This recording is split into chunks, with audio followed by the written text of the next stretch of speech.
Welcome to the First and 30 podcast. Here are your hosts, Nick Ocasio and Antonino DeSandro. You waving that Bucs flag. You visited their training camp. You just alluded to that. You're kind of doing some sleuthing and some reporting. I know we joke about this quite a bit on First and 30, how Antonino just happens to find himself in locker rooms, getting like the firsthand perspectives on what is actually happening. But this time, there's no fabrication. This is complete truth. Antonino was actually at training camp in Tampa Bay, getting the sights, the sounds. How was it, man? Just give me your instant reaction. What did you think? Well, for one, there's never any fabrication here, folks. Of course. I'm going to give it to you straight. And at this training camp, it was glorious, 100-degree day, sweating like crazy. Get over there, tons of people ready to see their Buccaneers in action. You got the quarterbacks in their orange jerseys. You got the offense on one side of the field, the defense on the other side of the field. And I was personally keeping an eye out for a few players that we talked about, Nick. Who might that be, Antonino? I mean, off the top of the head, everyone's fan favorite, Shilo Sanders. Oh, okay. Shilo. So for those that don't know, Shilo is the brother of Shador, the son of Dion. Kind of infamous, but I think he has a better reputation than his brother Shador, right? Absolutely. This guy is genuine. Class act.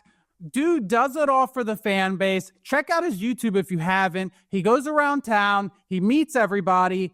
I got to watch him up close and personally saw him interact with fans, kids, give autographs way after the practice was over. Everyone was chanting his name from the sidelines, even when they were doing reps on the field. They were chanting his name. No one else, just Shilo getting all the attention. Wow. So did you happen to watch how he performed on the field? Does he give you the optimism that he's going to make this team? Because he's one of those guys right now. He's legitimately fighting for a roster spot to make this team. Do you think he has a shot at doing it? Like, what's the odds here? Now, let me tell you something. I've been watching this kid since his days in Colorado last year, and he can hit. He's a thumper. And in the scrimmage that they had, he might not have took the first team reps, but when he got in, he had a blitz package for him. He was blitzing on the play that he went in there. Another play, he had a pass breakup. He read what the receivers were doing, and he jumped the route. So out of the plays where he was in there, all of them were successful. And I'm excited. I think he will make the team. That's my proclamation. Okay, cool. So it sounds like we have a budding Shilo Sanders fan over here with Antonino. And if you're not a follower of the First and 30 Instagram, go ahead and follow us because Antonino was posting live coverage while he was there. And I believe Shilo Sanders actually acknowledged our photographs of him that you posted through our channel, right? For your photographs through our channel. He absolutely did. I posted videos of his plays. He likes them both. He engages with our podcast. So you're not alone, folks. Even Shilo Sanders is engaging with the podcast. Well, that's a cool point and a good segue here because he's not the only player you interacted with while you're at Bucs training camp. I believe there was a retired ex-NFL wide receiver. He used to play with the Carolina Panthers, kind of notorious being like the short guy that had the temper but really fought hard, kind of like a pit bull type of guy. Who else did you interact with that ended up kind of having a little bit of a viral moment, I think, for First and 30 here, right? You described that perfectly. The gritty Steve Smith Sr. That's right. Former Panthers receiver, former Ravens receiver. The guy soon to be in the Hall of Fame, might I add, walked right on by, right next to me. I gave him a little fist bump. I was like, "What's up, Steve?" Gave me a fist bump. He was sweating his behind off. He was wearing long pants, and he was sweating from head to toe. Poor guy sat down on the turf right in front of me at the goalpost. I was right behind the goalpost, and he was just shooting the you-know-what with me for about 5-10 minutes. He was like, wait. I didn't catch this part. What were you guys even talking about? Did you exchange digits? Were you talking about like investor trading secrets? What could you have possibly been chatting with Steve Smith about? At first he's like, hold on, let me watch a few plays. I got to do my job because he works for NFL Network. But then after he sat there for a few minutes, me and a couple other fans were going back and forth.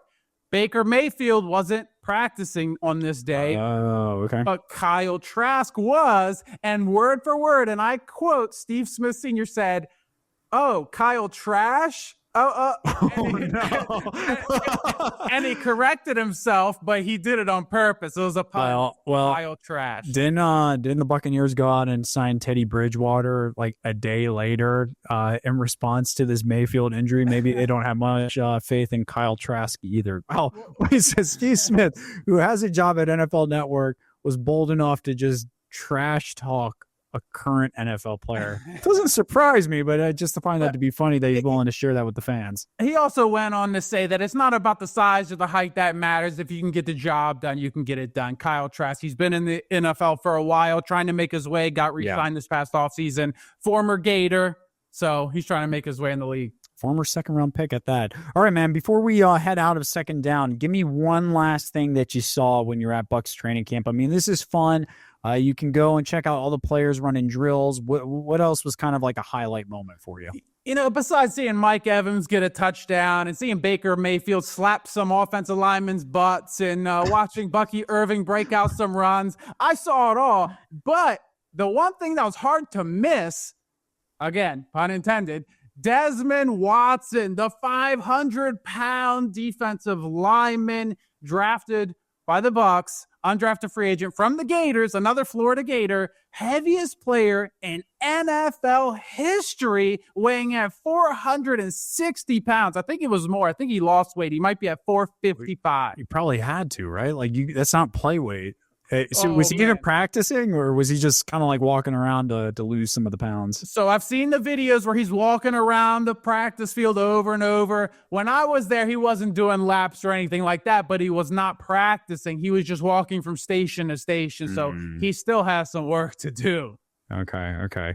Interesting. The one last thing I'm going to say, and I know you glossed over this pretty quickly, what is up with the NFL players, specifically quarterbacks, and the whole butt slapping thing? I know this is totally off script here, but you mentioning Baker Mayfield, who has a hand contusion, so he has a hand issue, right?